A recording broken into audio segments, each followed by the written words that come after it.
India TV YouTube channel को subscribe करें और बेल आइकन दबाएं।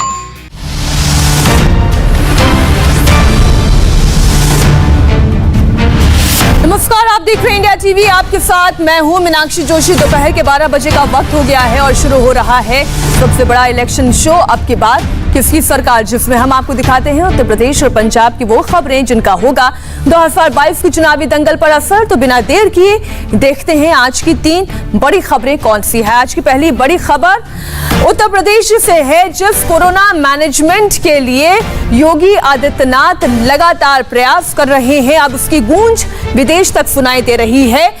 योगी आदित्यनाथ का मैनेजमेंट वर्ल्ड फेमस है। जी हां, हम ये क्यों कह रहे हैं, क्योंकि ऑस्ट्रेलियाई सांसद ने कहा काश योगी हमें मिल सकते। पूरी डिटेल के साथ आपको ये खबर बताएंगे कि आखिरकार ऑस्ट्रेलियाई सांसद ने ऐसा क्यों कहा। आज की दूसरी बड़ी खबर, एसपी का चुनावी स्टंट चलेगा क्या, ये सवाल इसलिए क्योंकि मिशन इलेक्शन के लिए अखिलेश ने योगी आदित्यनाथ को टक्कर देने के लिए पूरा प्लान और पूरा जोर लगा दिया है। इस बीच एक पोस्टर की वजह से आज उत्तर प्रदेश में बहुत चर्चा है, जो समाजवादी पार्टी का चुनावी स्टंट बताया जा रहा है। यह स्टंट क्या है वो भी आपको बताएंगे।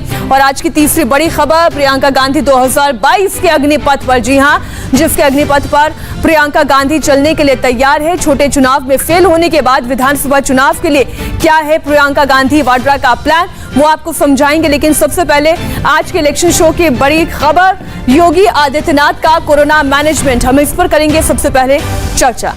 मुख्यमंत्री योगी आदित्यनाथ, जिनका कोरोना मैनेजमेंट बीजेपी ने 2022 के चुनावी एजेंडे में शामिल किया, लोगों को बताने की तैयारी की कैसे पहली और दूसरी लहर में योगी आदित्यनाथ की डायरेक्शन की वजह से कोरोना की एक बड़ी जंग लड़ने में उत्तर प्रदेश कामयाब रहा। अब बीजेपी को इसे भुनाने के लिए एक और मदद मिलने वाली है, क्योंकि कोरोना पर योगी मॉडल वर्ल्ड फेमस हो गया है।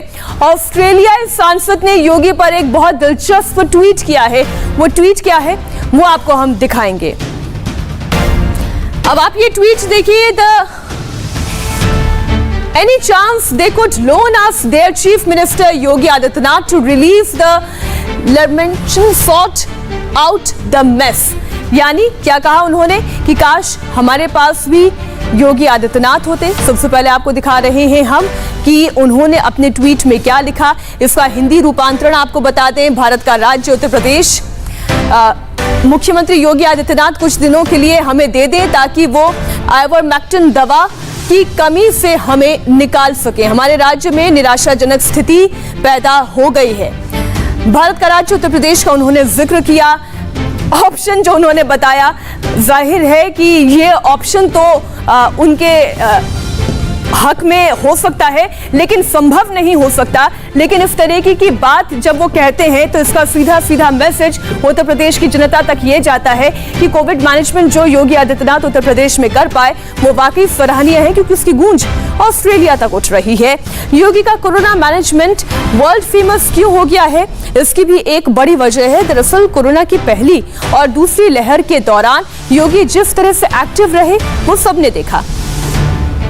कुछ कोरोना संक्रमित होने के बाद भी वो काम करते रहे और जनता के बीच एक बड़ा मैसेज दिया। पहली लहर में योगी ने टीम 11 बनाई थी, दूसरी लहर में टीम 9 का गठन किया गया। आज भी उन्होंने टीम 9 के साथ मीटिंग की। सबसे खास बात यह है कि टीम के साथ खुद योगी आदित्यनाथ समीक्षा बैठक करते रहे। योगी ने कोरोना के दौरान भी करीब 75 जिलों के अस्पताल का खुद दौरा किया। टेस्ट, ट्रैक और ट्रीटमेंट का मंत्र भी दिया। इस पर जोर योगी आदित्यनाथ लगातार देते रहे और उन्हीं की इस तत्परता की वजह से, त्वरित कार्रवाइयों की वजह से कोरोना से लड़ने में मदद मिल सकी। ऑस्ट्रेलिया सांसद ने जिस ट्वीट को रिट्वीट करते हुए योगी आदित्यनाथ की तारीफ की, उस ट्वीट में महाराष्ट्र और उत्तर प्रदेश की तुलना की गई है और बताया गया है कि कैसे सबसे ज्यादा जनसंख्या होने के बाद भी योगी ने कोरोना तेजी से कंट्रोल करने में कामयाबी हासिल की। अब आप देखिए जनसंख्या कितनी है, 12.5 करोड़, और केसेस कितने आए, 61 लाख से ज्यादा। वहीं अगर उत्तर प्रदेश की जनसंख्या की बात करें तो इससे कई ज्यादा है और केसेस कितने आए, उससे कम। और ये जो अब आप देख रहे हैं मौत का आंकड़ा, जहां पर महाराष्ट्र में 1,25,000 के पास था, तो वहीं उत्तर प्रदेश में कोरोना से मौत का आंकड़ा कितना रहा, 23,000 का। तो इस बात से आप अंदाजा लगाएं कि क्यों इस तुलना में महाराष्ट्र और उत्तर प्रदेश की तुलना में उत्तर प्रदेश बेहतर नजर आता है। कोरोना के केसेस भी ज्यादा है महाराष्ट्र में, कोरोना से मरने वालों की संख्या भी ज्यादा है। जनसंख्या के घनत्व की बात करें तो उत्तर प्रदेश में जनसंख्या भी महाराष्ट्र के मुकाबले ज्यादा है, लेकिन कोविड मैनेजमेंट उत्तर प्रदेश में बेहतर नजर आया।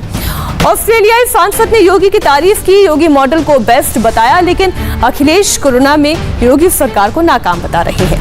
अखिलेश यादव के मुताबिक सबने देखा कि कोरोना में यूपी सरकार कैसे फेल हुई, जनता जवाब देगी। कोरोना की वजह से, कोविड-19 की वजह से हम और आप लोग नहीं मिल पाए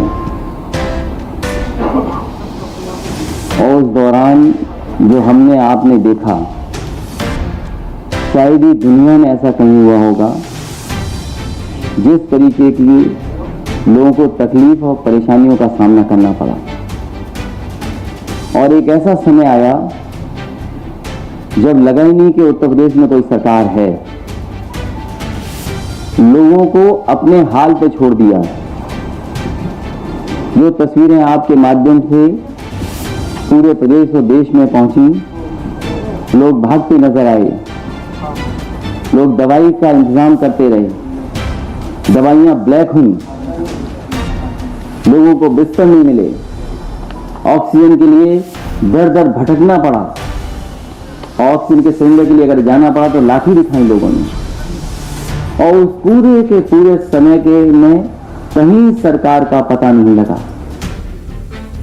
ऑस्ट्रेलियाई सांसद का ट्वीट वायरल है। अखिलेश यादव को आपने सुना, उन्होंने आरोप लगाया। हमारे संवाददाता विशाल प्रताप सिंह इस खबर पर जुड़ गए, हम सीधा उन्हीं से चर्चा कर लेते हैं।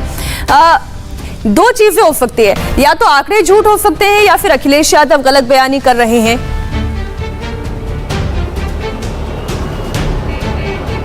देखिए मीनाक्षी, अगर बात किया जाए तो उत्तर प्रदेश में चुनाव का जो वक्त है वो बहुत कम बचा है। ऐसे में विपक्ष के नेता सवाल उठाएंगे, ये तो बहुत लाजमी है, लेकिन जो आंकड़े हैं, जो फैक्ट्स हैं, जो फिगर्स हैं, उससे कोई इनकार नहीं कर सकता, उसको कोई झूठा नहीं बतला सकता है।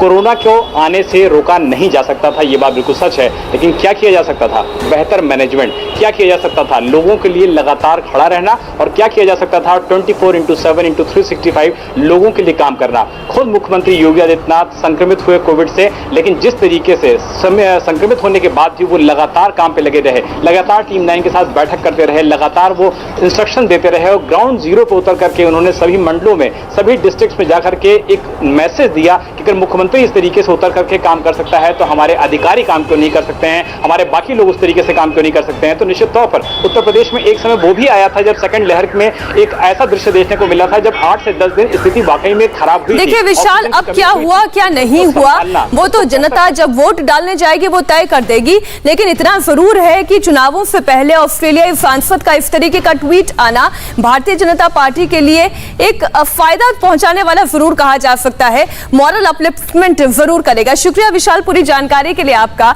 और अब आज इलेक्शन स्पेशल शो, अब की बार किसकी सरकार में, आज की दूसरी बड़ी खबर की हम बात करेंगे। योगी एक और उत्तर प्रदेश में कोविड मैनेजमेंट के लिए सुर्खियां बटोर रहे हैं, उनकी तारीफों के पुल बांधे जा रहे हैं, तो दूसरी ओर आज से उन्होंने जनता दरबार की भी शुरुआत कर दी है, जिसकी एक तस्वीर इस वक्त हम आपके सामने रख रहे हैं। योगी आदित्यनाथ वैसे तो जनता दरबार लगाया करते थे, लेकिन कोरोना के संक्रमण काल में डायरेक्ट लोगों से संवाद लगभग ना के बराबर हो गया, लेकिन अब 1 घंटे तक उन्होंने आम जनता से बातचीत की, रूबरू हुए, उनका दुख दर्द जाना। अपनी सरकारी आवास पर ही उन्होंने जनता दरबार लगाया और लोगों की समस्याएं सुनी। सुबह 9 बजे से लेकर सुबह 10 बजे तक 1 घंटे तक योगी का ये जनता दरबार चला। लोगों की समस्याएं सुनने के बाद सीएम योगी ने उन्हें तत्काल सुलझाने का निर्देश भी दिया। चुनाव से पहले योगी आदित्यनाथ बहुत एक्टिव हैं, जनता से डायरेक्ट कांटेक्ट रख रहे हैं, संवाद कर रहे हैं, समस्या सुलझा रहे हैं, यानी एक तरीके से जनता के साथ 1-to-1 कांटेक्ट उनका बढ़ रहा है। तो समाजवादी पार्टी पोस्टर के लिए जनता से चुनावी वादे करने में लग गई है। 10 लाख नौकरी का वादा है, 300 यूनिट बिजली फ्री का वादा है। पोस्टर की लाइन क्या है? पूरे किए थे वादे, अब है नए इरादे। अब आप देखिए, समाजवादी पार्टी ने अभी जो ऐलान किए हैं उनसे जुड़े हुए ये जो पोस्टर्स हैं वो धीरे धीरे करके सामने आने लगे हैं। समाजवादी बनते ही पहली कैबिनेट मीटिंग में 10 लाख युवाओं को नौकरी देने का वादा है, तो वहीं 300 यूनिट फ्री बिजली का भी वादा उत्तर प्रदेश में कर दिया गया है। ये एक जो फ्री का चलन शुरू हो गया है, आम आदमी पार्टी ने दिल्ली में फ्री का वादा किया, पंजाब पहुंचे तो वहां पर फ्री का वादा हो गया। समाजवादी पार्टी को यह मुद्दा अच्छा लग गया, कहा कि जनता से जुड़ने का यह तरीका बहुत बढ़िया हो सकता है, तो 300 यूनिट फ्री बिजली का भी वादा उत्तर प्रदेश में उन्होंने कर दिया। एसपी दफ्तर के बाहर ये पोस्टर समाजवादी पार्टी के नेता नेहा श्रीवास्तव की ओर से लगाए गए हैं। इसमें यूपी की जनता से 2 वादे किए गए हैं। वादा है 10 लाख नौकरी का और वादा है 300 यूनिट बिजली फ्री का। क्या ये वाकई में अखिलेश यादव के घोषणा पत्र की एक झलक है? इसमें पहला वादा क्योंकि युवाओं से जुड़ा हुआ है और दूसरा वादा तो तकरीबन हर गरीब और मिडिल क्लास फैमिली को ये समाजवादी पार्टी से जोड़ता है। ये एक अहम सवाल है, हमें देखना होगा कि क्या वाकई में ये अखिलेश यादव का वादा है। उत्तर प्रदेश चुनाव में अब ज्यादा वक्त नहीं बचा है, ऐसे में सभी पार्टियां अपनी जो तैयारियां हैं उसको अंतिम रूप दे रही हैं। भारतीय जनता पार्टी की बात किया जाए तो उसके सामने मुख्य विपक्षी दल जो कम से कम सीटों के आधार पर नजर आता है वो है समाजवादी पार्टी। हम इस समय समाजवादी पार्टी के कार्यालय पर मौजूद हैं और समाजवादी पार्टी कार्यालय की सामने जो इस समय पोस्टर्स लगाए गए हैं, उन पोस्टर्स को आप देख सकते हैं कि किस तरीके से पहली ही कैबिनेट मीटिंग में इस प्रस्ताव को मंजूरी दी जाएगी कि 10 लाख युवाओं को नौकरी दी जाए और 300 यूनिट फ्री बिजली पूरे उत्तर प्रदेश में दी जाएगी। यानी कि एक मास्टर स्ट्रोक समाजवादी पार्टी की तरफ से ये बोला गया है। हालांकि इसको लेकर के भी औपचारिक ऐलान होना बाकी है, लेकिन समाजवादी पार्टी के कार्यालय के ठीक सामने इस तरीके के पोस्टर्स का होना ये अपने आप में बताता है कि निश्चित तौर पर इस बार अगर भारतीय जनता पार्टी को सत्ता में आने से रोकना चाहती है समाजवादी पार्टी, तो उसके लिए निश्चित तौर पर बड़ा संघर्ष करना होगा। वो वादे करने होंगे जो निश्चित तौर पर जनता को लुभा सकें। यही वजह है कि ठीक पीछे समाजवादी पार्टी का कार्यालय है, जहां पर अखिलेश यादव को उनके जन्मदिन की जो बधाई है उसके भी पोस्टर्स लगे हुए हैं और उसके ठीक अपोजिट में वो पोस्टर्स लगे हुए हैं जो दरअसल बताते हैं कि किस तरीके से समाजवादी पार्टी इस बार उत्तर प्रदेश के लोगों के लिए सौगात लेकर के आएगी, नए लोक लुभावने वादे लेकर के आएगी। अब जनता इस पर क्या फैसला करती है वो तो उत्तर प्रदेश में जब चुनाव होंगे, उनका रिजल्ट आएगा तभी पता चलेगा। लेकिन सभी तैयारियों ने कील कांटे दुरुस्त करने शुरू कर दिए हैं और जनता के लिए उनकी क्या योजनाएं हैं, वो कौन कौन सी चीज़ें जनता के लिए लेकर के आएंगे, इसको बताने का दौर शुरू हो गया है। और समाजवादी पार्टी की तरफ से एक कोशिश की गई है इस मास्टर स्ट्रोक के जरिए। क्या नाम है? मकसूद आलम के साथ विशाल प्रताप सिंह, इंडिया टीवी, लखनऊ। तो बात योगी आदित्यनाथ की हो गई, बात अखिलेश यादव की हो गई, तो अब बात होनी है कांग्रेस पार्टी की और प्रियंका गांधी वाड्रा की, क्योंकि उनके हाथ में पार्टी की कमान है और उनके ऊपर जिम्मेदारी है प्रचार की, कार्यकर्ताओं को जोड़ने की। इसके लिए खास प्लान तैयार किया गया है। आज प्रियंका गांधी उत्तर प्रदेश के कांग्रेस नेताओं के साथ वर्चुअली संवाद करने वाली हैं। वर्चुअल बैठक होगी प्रियंका गांधी की, जिसमें 2022 में उत्तर प्रदेश में होने वाले विधानसभा चुनाव को लेकर रणनीति पर चर्चा की जाएगी, रणनीति तय की जाएगी, किस तरीके से लोगों के बीच में जाना है, संगठन को मजबूत करना है। प्रियंका गांधी वाड्रा का इस पर जोर रहेगा। पिछले कुछ चुनाव से कांग्रेस पार्टी बिखरती हुई नजर आई है। 2017 और 2019 में बेहद खराब प्रदर्शन के बाद उत्तर प्रदेश में प्रियंका के सामने यूपी में कांग्रेस को संभालने का, उसे एकजुट रखने की एक बड़ी चुनौती है। ये जो तस्वीर आप देख रहे हैं, अब आप देखिए वर्चुअल संवाद क्यों किया जा रहा है। कांग्रेस नेताओं के साथ बैठक होनी है और इस बैठक में उत्तर प्रदेश में चुनाव की तैयारियों पर चर्चा होनी है और ज्यादातर बात होनी है संगठन को कैसे मजबूत बनाया जा सके, नेताओं को मजबूत बनाया जा सके और कार्यकर्ताओं को मनोबल उनका बढ़ाया जा सके। मिशन यूपी के लिए कांग्रेस और प्रियंका की प्लानिंग का ब्लूप्रिंट क्या है वो भी आपको बताते हैं। अभी तक की तस्वीर से यह साफ हो जाता है कि विधानसभा चुनाव में कांग्रेस अकेले लड़ने का मूड बना चुकी है। इस महीने में 10 बार वो जो है संगठन और पदाधिकारियों के साथ वो बैठक करेंगी, पार्टी कार्यकर्ताओं के साथ मिलकर फीडबैक वो लेंगी। आपको एक बार फिर हम आपको बताते हैं कि किस तरीके से प्लान किया जा रहा है। कांग्रेस पार्टी किसी और दल के साथ गठबंधन नहीं करने वाली है और वो उत्तर प्रदेश का बहुत जल्द दौरा कर सकती हैं। अब यूपी में होने वाले 2022 के दंगल को कांग्रेस के लिए अग्निपथ के तौर पर कहा जा रहा है और ये क्यों कहा जा रहा है, इसके पीछे कांग्रेस का इतिहास है। अगर रिसेंट हम चुनावों को देखें, चाहे वो पंचायत का हो चाहे वो ब्लॉक का हो, कांग्रेस उसमें कहां नजर आती है। अब आप देखिए जिला पंचायत अध्यक्ष के चुनाव में कांग्रेस का खाता तक नहीं खुला। 75 में से एक भी सीट जीत पाने में कांग्रेस कामयाब नहीं रही।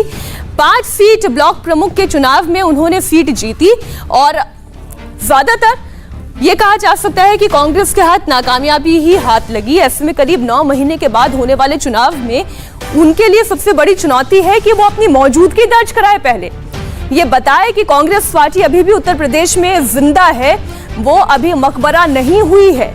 जी हाँ, उत्तर प्रदेश में कांग्रेस की नाकामी का ये सिलसिला कोई नया नहीं है। 2017 में यूपी विधानसभा चुनाव में कांग्रेस की पिक्चर बुरी तरह फ्लॉप हुई थी। कांग्रेस ने 403 सीटों में से 114 सीटों पर अपने प्रत्याशियों को उतारा, लेकिन पार्टी केवल 7 सीटों पर ही जीत हासिल कर पाई। 29 सीटों पर तो कांग्रेस के प्रत्याशियों की जमानत तक जब्त हो गई। इसके बाद 2019 के लोकसभा चुनाव में भी कांग्रेस को बहुत जोर लगाना पड़ा, लेकिन इसके बावजूद कहीं हार तो कहीं जीत। राहुल गांधी अमेठी हार गए। रायबरेली, क्योंकि सोनिया गांधी की सीट थी, वो अपनी सीट किसी तरह बचा पाई। एक सीट पर जीत मिली, राहुल गांधी के हाथ से अमेठी सीट भी चली गई। आप जानते हैं कि वहां पर स्मृति ईरानी ने जीत दर्ज की। पॉलिटिक्स तो ओवैसी और राजभर की भी हो रही है। इस पॉलिटिक्स में कैसे फंस गए हैं राजभर, आपको बताएंगे एक छोटे से ब्रेक के बाद।